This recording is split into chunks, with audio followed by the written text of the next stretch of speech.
On my wedding day, I was supposed to feel like the happiest woman alive. Instead, I was holding my breath, standing in a room filled with crystal chandeliers, designer gowns, and over 1,000 people who were smiling at me, but not for me. Across the ballroom, my father stood alone near the exit. My parents-in-law leaned toward each other, their voices sharp and careless, and said loud enough for the crowd to hear, "That poor old man doesn't belong here." Laughter followed. Not nervous laughter, not awkward laughter, cruel laughter. My hands started shaking. My heart felt like it was being crushed from the inside. I looked at my father, his worn suit, his tired eyes, the man who raised me alone and never asked for anything. And in that moment, I made a decision that stunned everyone. I stepped forward and called off my wedding. As silence fell over the room, my father looked at me calmly and whispered, "Daughter, I'm a billionaire." That single sentence changed my life forever. My name is Claire Dawson, and for most of my life, I believed love was enough to overcome any difference background, money, status, or class. That belief brought me to Palm Springs on the day that was supposed to be the happiest of my life. The wedding venue looked like something taken straight out of a luxury magazine. Crystal chandeliers hung from ceilings so high they made me dizzy when I looked up. White roses overflowed from every table, arranged so perfectly they didn't even look real. Soft classical music floated through the air while servers in pressed black suits carried silver trays of champagne. Everything was flawless, and none of it felt like me. I stood there in my wedding dress, smiling for cameras, while a quiet voice inside me whispered that I didn't belong in this world. I was a public school teacher from a small California town. I had spent my days grading papers, calming nervous students, and stretching a modest paycheck to cover rent and groceries. This place was built for people who talked about investments instead of lesson plans. My fiancé's family, the Harringtons, were exactly that kind of people. They arrived surrounded by attention, business partners, politicians, well-dressed guests, who greeted them with exaggerated respect. My future mother-in-law, Victoria Harrington, floated through the ballroom as if she owned the air itself. Diamonds sparkled around her neck. Her smile never reached her eyes. My future father-in-law, Charles Harrington, shook hands with powerful men and spoke confidently about deals and markets, barely glancing in my direction. And then there was my father. Thomas Dawson arrived quietly through a side entrance, holding his invitation in one hand as if he was afraid someone might question his right to be there.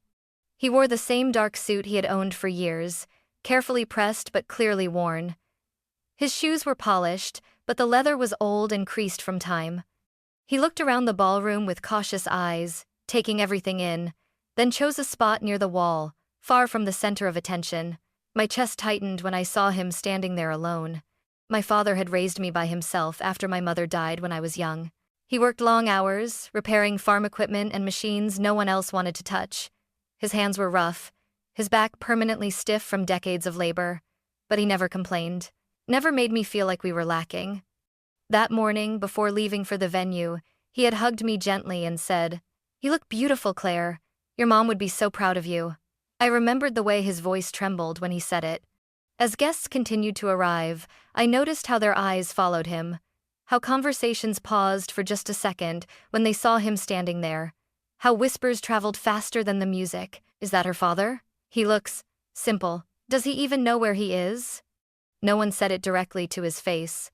Not yet, but the judgment hung in the air like something sour. I glanced toward my fiancé, Daniel Harrington, hoping he would notice, hoping he would walk over, greet my father properly, and bring him into the family circle. Instead, Daniel was busy laughing with his friends, champagne glass in hand, completely at ease. When I finally leaned toward him and whispered, "My dad's here," he smiled briefly and said, "Great, we'll talk later, okay? Everything's kind of hectic right now." Later never came. As the ballroom filled with nearly 1,000 guests, the divide became impossible to ignore. On one side, wealth and confidence. On the other, my father standing quietly, hands clasped, trying not to take up too much space. I caught his eye once across the room. He smiled at me. A small, proud smile. And that smile broke my heart, because I realized something terrifying in that moment. This wedding wasn't just about me marrying into a powerful family. It was a test of whether the world I was stepping into would ever accept where I came from. And deep down, I already knew the answer. At first, I told myself I was being too sensitive. It was my wedding day. Of course, everything felt amplified. Of course, I noticed things I normally wouldn't. I tried to focus on my breathing, on the soft music, on the fact that in a few hours I would officially become part of the Harrington family. But the tension didn't fade. It thickened. As the ceremony approached, guests were guided to their seats. Ushers politely directed people toward the front rows reserved for family. I watched as Daniel's relatives filled the first 2 rows effortlessly, greeting one another with kisses and confident smiles. My father hesitated. He stood there, holding his program, unsure where to sit. I scanned the room, waiting for anyone to gesture for him to join the family section. No one did. Finally, an usher glanced at him and said quietly, "Sir, general seating is toward the back." My father nodded immediately. "Oh, of course, thank you." He turned and began walking away. I took a step forward, my heart pounding. "Dad." Before I could reach him, a sharp laugh cut through the air. "Oh dear. My future mother-in-law, Victoria Harrington," said with a light, amused tone. "Is that really necessary?" She wasn't speaking to me. She was speaking about him. Several women around her smiled politely, the kind of smile people use when they're enjoying something cruel but pretending they're not. Victoria continued, her voice low but perfectly clear. "I mean, this is a formal ceremony. Some people just aren't used to these environments." Her eyes flicked briefly toward my father's suit. My face burned.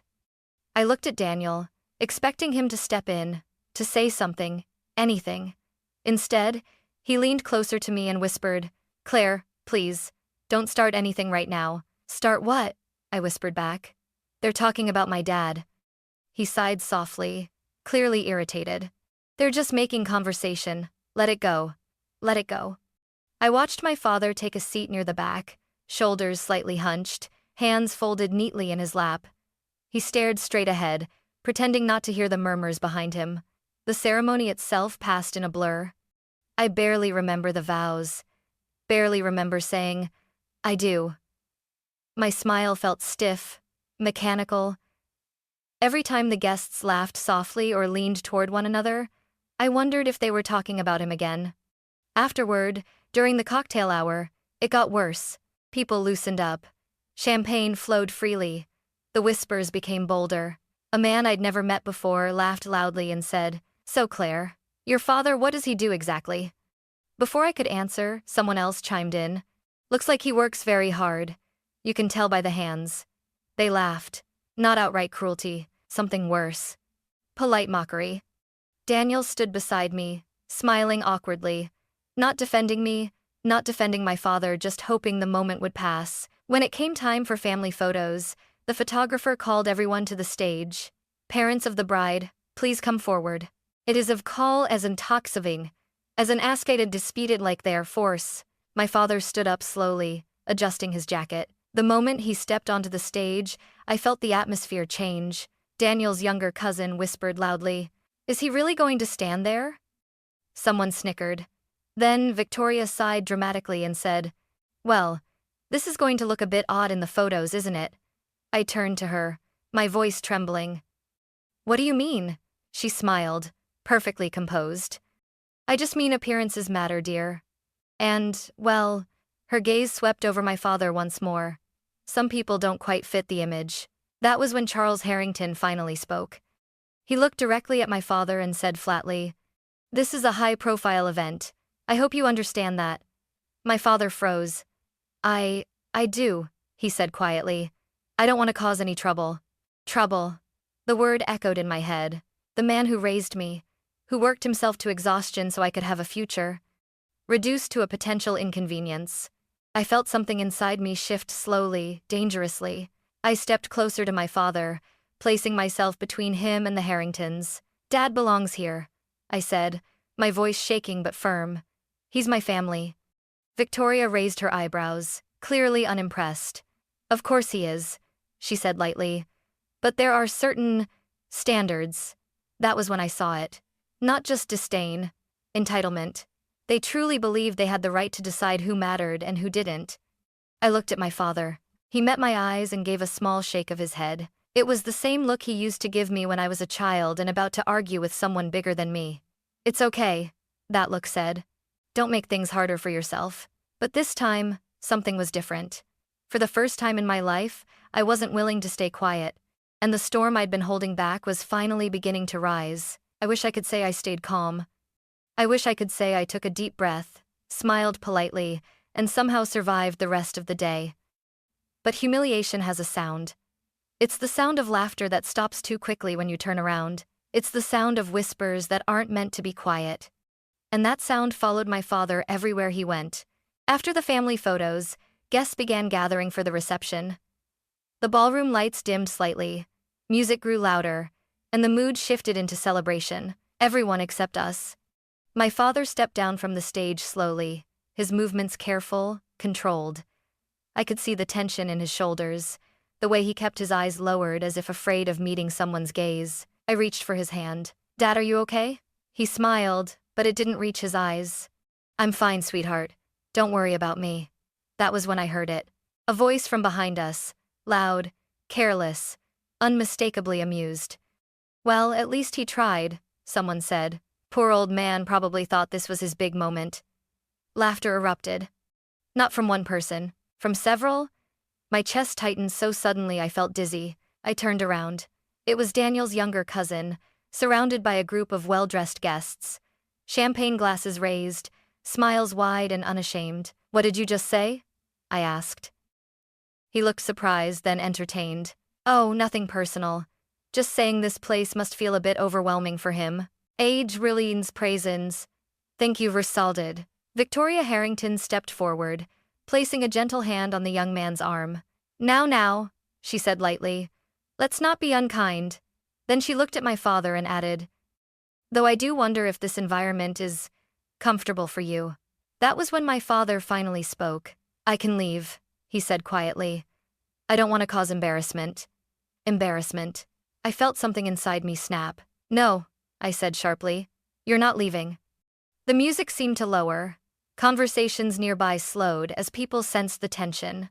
Daniel stepped closer to me, his expression strained. "Claire," he whispered urgently. "Please don't do this right now." "Do what?" I asked, my voice shaking. "Defend my father?" "You're making everyone uncomfortable," he replied. "Everyone?" I looked around. At the people watching. At the people judging. At the people who thought they were entitled to decide my worth based on the man who raised me. Charles Harrington cleared his throat. "This has gone far enough," he said firmly. "This is a high-profile event, Claire. Emotions are running high. Let's be practical." "Practical?" I repeated. "Yes," he said. "Your father should step aside. We can continue the evening smoothly." My father lowered his head. "I understand," he said softly. That was the moment I realized something terrifying. They weren't embarrassed. They weren't confused. They were confident. Confident that I would stay silent. Confident that I would choose comfort over character. Confident that I would sacrifice my father's dignity to protect their image. I stepped forward, positioning myself directly in front of my father. "No," I said again. Louder this time. The room fell quiet. "I will not let you speak to him like this." Victoria's smile faded. "Claire, don't be dramatic." Dramatic. The word echoed in my mind. I scanned the room and saw faces frozen in anticipation. Phones subtly raised, eyes locked on us. If there was ever a moment where my life would split in two before and after, this was it. I walked toward the stage. "Claire, what are you doing?" Daniel hissed behind me. I didn't answer. I climbed the steps, reached for the microphone resting on the podium, and turned to face the room. My hands were shaking, but my voice didn't. "Everyone," I said. 1,000 faces stared back at me. "I need to say something." Murmurs rippled through the crowd. I took a breath. "This wedding is over." Gasps. Shocked whispers. Someone laughed, thinking it was a joke. Daniel rushed forward. "Claire, stop. You don't mean that." "I do," I said. Charles Harrington's face darkened. "You are humiliating this family," he snapped. "Apologize right now." I looked at him calmly. "You humiliated my father first." Victoria shook her head. "You're throwing everything away over a misunderstanding." "A misunderstanding?" I repeated. I turned and gestured toward my father, still standing silently behind me. You mocked him. You judged him. You decided he didn't belong here. Silence. You taught me something today, I continued. You showed me exactly what kind of family this is. Daniel's voice cracked. You're choosing him over me? I met his eyes. I'm choosing dignity. I stepped down from the stage, walked back to my father, and took his hand. We're leaving, I said. As we turned toward the exit, voices exploded behind us. This is insane. You'll regret this. Think about what you're losing. But I didn't look back. We walked through the doors together, the sound of the ballroom fading behind us. Outside, the night air was cool and quiet. For the first time that day, I could breathe. My father stopped walking. Claire, he said softly. I turned to him, tears finally spilling. I'm sorry, I whispered. I ruined everything. He looked at me for a long moment. Then he smiled. A calm, steady smile I had never seen before. Daughter, he said gently, there's something you need to know. I wiped my eyes. What? He squeezed my hand and said the words that would change my life forever. I'm a billionaire. For a long moment after my father spoke, I thought I had misheard him.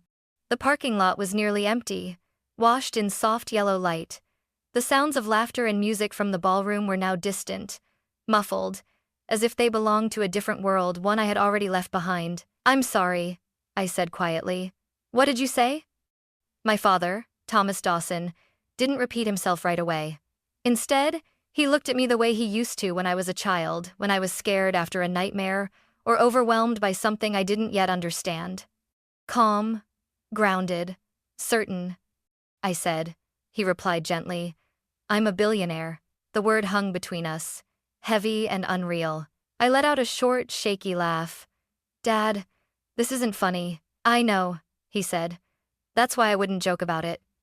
I shook my head, emotions colliding inside my chest. Shock, confusion, exhaustion. The humiliation from the wedding was still burning in my veins. You don't have to say this to make me feel better, I whispered. Tonight was awful enough. You don't need to protect me from it. He stepped closer and placed a steady hand on my shoulder. Claire, he said firmly, I'm not saying this to comfort you. I'm saying it because you've earned the truth. Earned. The word made my throat tighten. We drove back to his house in silence. The familiar roads felt strange, as if I were seeing them for the first time. My mind replayed his words over and over, trying to make sense of them. A billionaire. The man who fixed tractors. The man who reused plastic bags. The man who taught me to turn off lights to save electricity. None of it added up. Inside his small living room, everything looked the same as it always had. The worn couch, the old coffee table, the framed photo of my mother smiling softly at the camera. My father walked toward a tall cabinet in the corner, one I had never paid much attention to before. He unlocked it. From inside, he pulled out a thick black folder and placed it gently on the table between us. Sit down, he said. My hands were trembling as I opened the folder. The first page made my breath catch. Financial statements. Not modest ones. Not even impressive ones. Numbers that didn't feel real. Accounts with balances I had never imagined seeing in one place. Investment portfolios spread across multiple industries. Property records from cities I had only visited once or twice. I flipped through the pages faster, my heart racing. Dad. My voice cracked. What is all this? He sat across from me, folding his hands together. It's the result of 30 years of silence, he said quietly. He told me everything. About my mother. About how her parents had left her a significant inheritance money she never talked about, because she didn't believe wealth defined who we were. After she passed away, the responsibility fell to him. I didn't want to waste what she left us, he said. So I invested it. Carefully. Quietly. He explained how he taught himself finance from library books and late-night study sessions after I fell asleep. How he invested early in companies others ignored. How he failed sometimes and learned. I lived simply on purpose, he said. I wanted you to grow up free from entitlement, free from expectation. I stared at him, tears streaming down my face. All those years, I whispered. Why didn't you tell me? He looked down at his hands. Because money changes people, he said.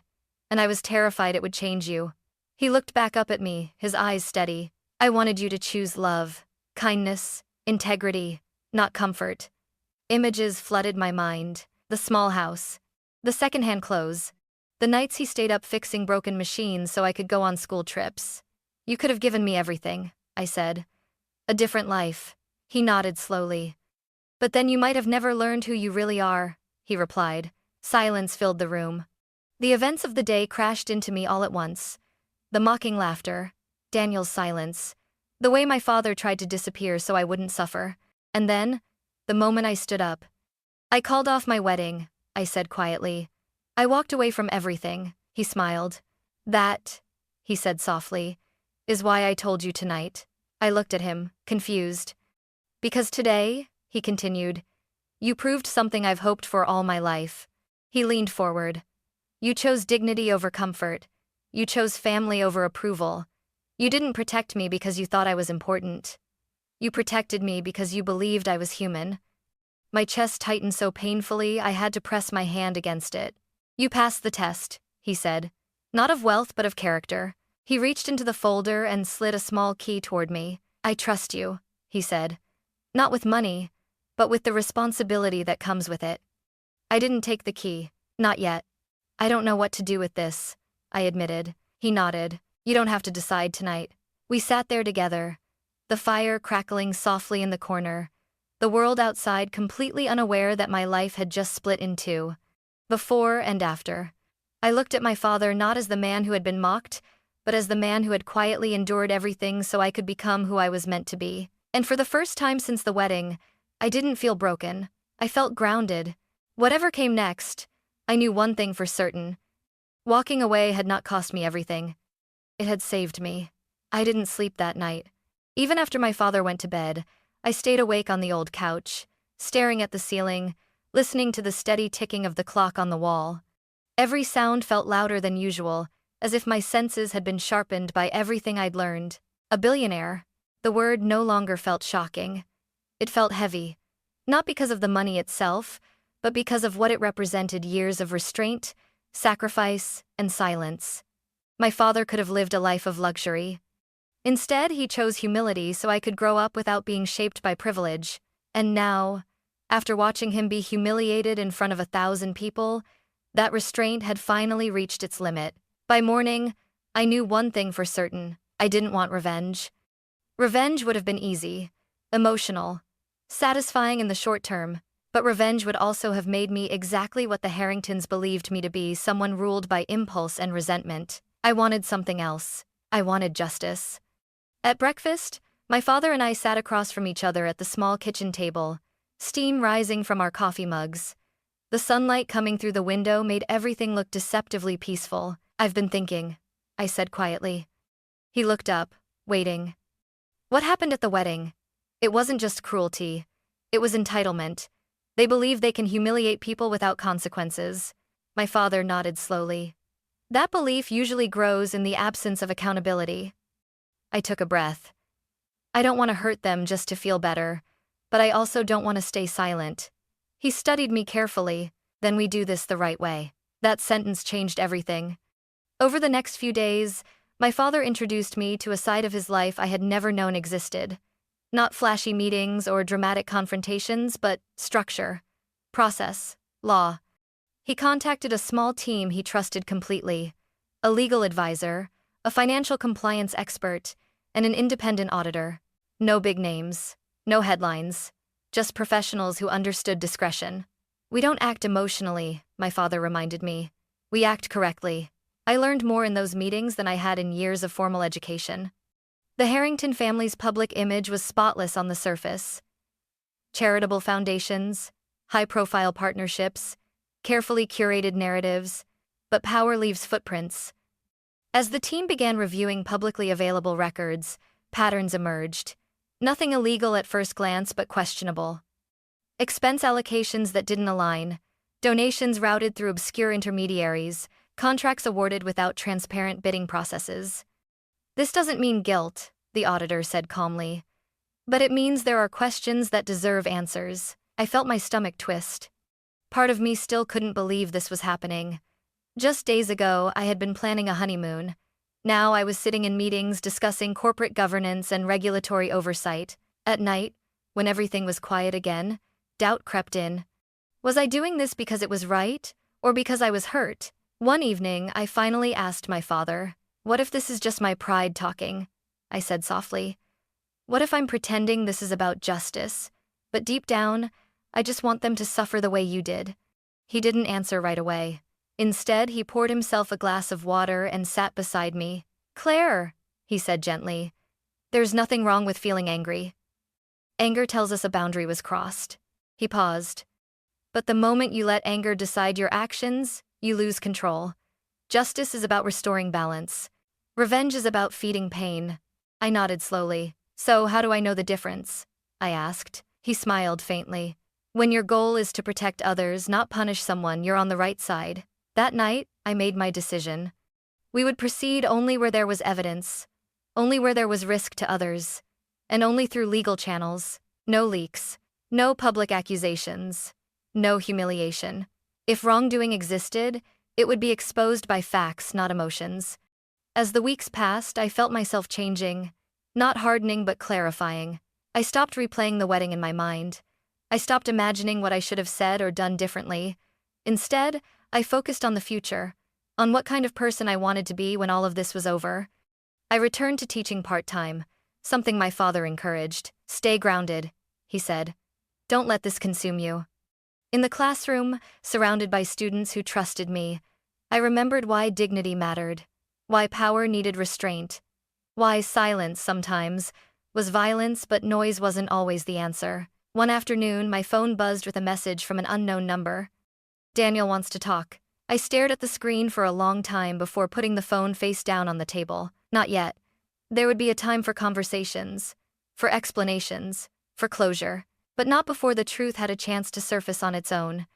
By the end of the month, the legal team had prepared a formal request for a regulatory review. Nothing accusatory, nothing dramatic, just a clear, documented appeal for transparency. My father read the final draft carefully. "Once this goes out," he said, "we don't control what happens next." I swallowed. "I know." He looked at me, his expression calm but proud. "No matter how this ends," he added, "remember this. You didn't walk away from that wedding empty-handed." I met his gaze. "You walked away with your integrity."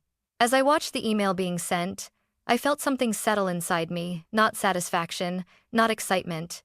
Resolve. Whatever followed would no longer be driven by shame or anger. It would be guided by truth. And for the first time since the night of my wedding, I felt certain that choosing justice over revenge was the most powerful decision I had ever made. The first sign that things were changing didn't come as a headline. It came as a phone call.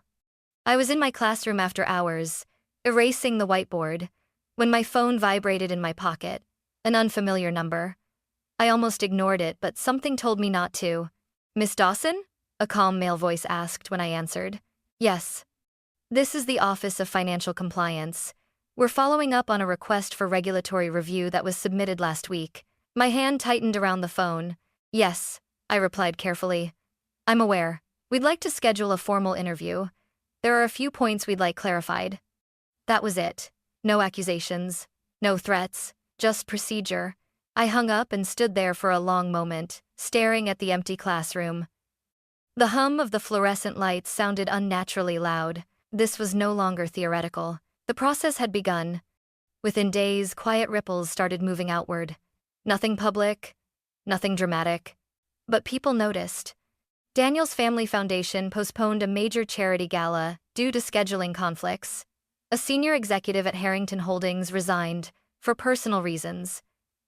Industry blogs began asking polite questions about corporate transparency and leadership oversight. Questions are dangerous things. They don't accuse. They invite scrutiny. I tried to stay out of it as much as possible. I continued teaching. I went grocery shopping with my father. I lived my life as normally as I could, even as tension crept into every corner of it. One evening, my father and I were having dinner when his phone rang. He glanced at the screen, then looked at me. "It's Charles Harrington," he said calmly. My stomach dropped. "Do you want to answer it?" I asked. He shook his head. "You should." I hesitated before taking the phone. "Claire." Charles's voice came through immediately. It sounded controlled but strained. "We need to talk." "I don't think there's anything to discuss," I replied evenly. You've made a serious mistake, he said. This review, it's unnecessary, harmful. You're dragging private matters into places they don't belong. I took a breath. What private matters? I asked. Public companies are subject to public oversight. There was a pause. You know what I mean, he snapped. This is personal. You're doing this because you're bitter. I closed my eyes briefly. No, I said. I'm doing this because transparency matters. You're risking a lot of people's livelihoods, he shot back. Employees, partners, families. So are you, I replied quietly. If there's something you're afraid to explain, said if it was Anise or Vam or me. Silence. Then his tone changed subtly, but unmistakably. What do you want? He asked. That question confirmed everything. I don't want anything, I said. I want the truth to stand on its own. I hung up before he could respond. My hands were shaking, but my voice hadn't been. That night, messages began arriving. Old friends I hadn't spoken to in years. Distant relatives. People who had attended the wedding. Some offered support. Some asked questions. Some warned me. You're poking powerful people. Be careful. Is this really worth it? I didn't answer most of them. Because the truth is, I was afraid. Not of losing money. Not of losing status. But of being painted as something I wasn't. A bitter woman. A vengeful ex. A troublemaker. One morning, as I was leaving school, a reporter approached me outside the gate. Miss Dawson, she called out, holding up a recorder. Is it true you're connected to an ongoing compliance review involving Harrington Holdings? My heart skipped. I have no comment, I said calmly. Is this related to your canceled wedding? She pressed. I said no comment, I repeated, firmer this time. That was when I realized something important. Silence doesn't stop a story.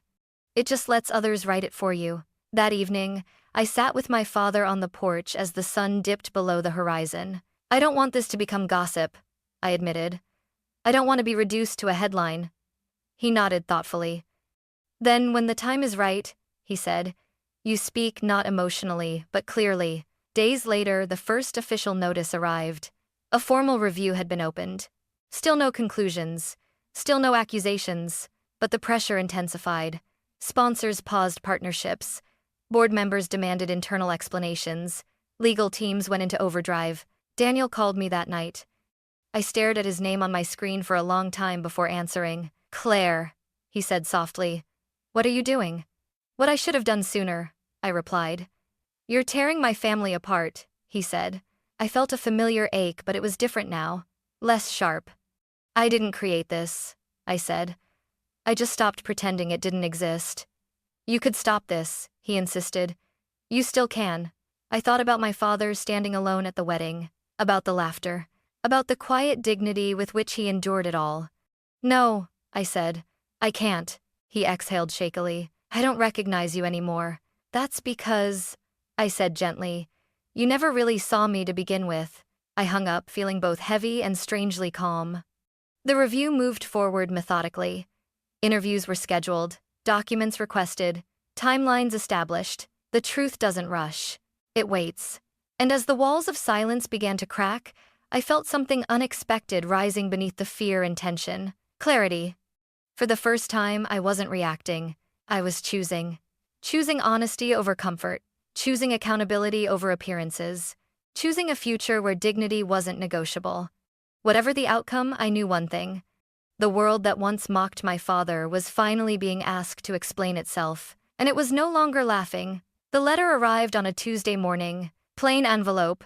Official seal. I stood at the kitchen counter, staring at it for a full minute before opening it. My father sat across from me. Silent. His expression unreadable. We both knew what it meant. The review was over. My hands were steady as I unfolded the pages. The findings were clear, careful, unemotional, and devastating. The investigation confirmed patterns of financial misrepresentation within Harrington Holdings' misallocated funds, undisclosed conflicts of interest, and governance failures that had been ignored for years. Nothing exaggerated, nothing speculative, just facts. Independent auditors recommended immediate leadership changes, regulatory penalties, and a full restructuring of the board. I exhaled slowly. This wasn't revenge. This was accountability. By noon, the news was public. Not explosive headlines, not scandalous language, but precise reporting. Regulatory review finds governance failures at Harrington Holdings. Board faces restructuring after compliance investigation. Phones started ringing everywhere. Mine didn't. For once, I wasn't the center of the story. The truth was, later that afternoon, my father and I were asked to attend a closed-door meeting not as accusers, but as witnesses to the outcome. Legal counsel advised us to observe, not intervene. The conference room was cold and sterile, all glass walls and polished wood. When we entered, several people stood up reflexively. Board members, legal advisors, compliance officers, and then there was Charles Harrington. He looked smaller than I remembered. Not physically, but something in him had collapsed.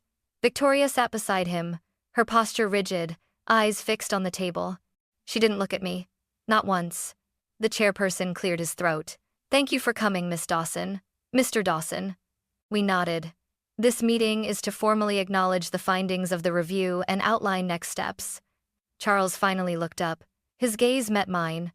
Not angry, not mocking, afraid. "This was unnecessary," he said hoarsely. "We could have handled this internally." One of the compliance officers responded calmly. "Internal handling is what allowed these issues to persist." Silence. Victoria broke it. "You humiliated us," she said, her voice sharp. "All of this because of a wedding misunderstanding." I felt my father tense beside me. I leaned forward slightly. "This didn't happen because of a wedding," I said evenly. "The wedding just revealed how you treat people when you think no one is watching." Victoria scoffed. "You're enjoying this." "No," I replied. "I'm relieved." Charles slammed his hand lightly against the table. "Do you have any idea what you've done?" he demanded. "Decades of work destroyed." I met his gaze. "No," I said. "What you built wasn't destroyed. What you hid was exposed." The chairperson intervened. "Mr. Harrington, this meeting is not for personal grievances." He sank back into his chair. The resolutions were read aloud. Charles would step down effective immediately. Several board members would be replaced. Financial penalties would be imposed. A public compliance overhaul would be implemented. Each word landed like a quiet hammer. No shouting. No spectacle. Just consequence. As the meeting ended, people filed out silently. Victoria stood up abruptly. "This isn't over," she said to me, her voice trembling. "You'll see." I looked at her, really looked at her. At the woman who once smiled while my father was humiliated. At the woman who thought dignity was negotiable. "It is over," I said softly. "Just not in the way you expected." Outside, cameras waited. Not aggressively. Not hungrily. Just ready. I stepped forward before anyone else could. "I'll make a brief statement," I said. The reporters leaned in. "This review was not initiated out of anger or personal conflict," I began. "It was initiated out of responsibility." Flashes popped. When systems of power forget accountability, they harm more than individuals. They harm trust. I paused. My father was humiliated publicly. That pain was real. But this process was never about humiliation in return. I gestured back toward the building. It was about ensuring that no one, no matter how powerful, is above transparency. I stepped back. No dramatic exit. No declaration of victory. Just truth. That evening, Daniel showed up at my father's house. I hadn't expected that. He stood on the porch, eyes tired, shoulders slumped. "I didn't come to argue," he said quietly. We sat at opposite ends of the living room. "I lost everything," he admitted. "Not money, identity." I listened. "For the first time," he continued, "I see how protected I was. How blind." I didn't respond right away. "I should have defended your father," he said. "I should have defended you." "Yes," I replied. He flinched but nodded. "I'm not asking for forgiveness," he said. "I just needed to say it." I looked at him. "Thank you," I said finally. "But understanding comes too late to undo choices." He stood. "I hope you find peace," he said. "I already have," I replied. After he left, my father and I sat in silence. The house felt lighter. "You did well," he said eventually. "We did," I corrected gently. He smiled. The next morning, messages flooded in. Employees thanking us for speaking up, parents sharing stories of being overlooked, young women telling me they felt seen. That was when I understood the true impact. This wasn't about wealth revealed, or families falling from grace. It was about a line being drawn. A line that said dignity is not conditional, respect is not inherited, and silence is not neutrality. As I watched the sun rise, I knew the final chapter was approaching. Not one of triumph, but of meaning, because justice had spoken. And now, it was time to decide how to live with what we had reclaimed. Life didn't magically become perfect after that. There were no fireworks, no instant happiness, no dramatic victory speeches. What followed was quieter than I expected, and far more meaningful. In the weeks after the investigation concluded, the world slowly moved on. News cycles shifted. Public attention faded. Harrington Holdings entered a long process of restructuring. No longer glamorous, no longer untouchable. And my real life began again. I returned to teaching full-time. Standing in front of my students every morning grounded me in a way nothing else could. Teenagers don't care about corporate scandals or family names. They care about honesty, about fairness, about whether you show up when you say you will. That mattered to me. My father and I settled into a rhythm we'd never had before, not because we were suddenly wealthy, but because we were finally honest with each other. We took long walks in the evenings, cooked simple meals together. Sometimes we talked about the past, sometimes we sat in silence. One night, as we washed dishes side by side, I asked him something I'd been holding inside for weeks. "Do you ever regret hiding who you were?" I asked. He thought for a moment.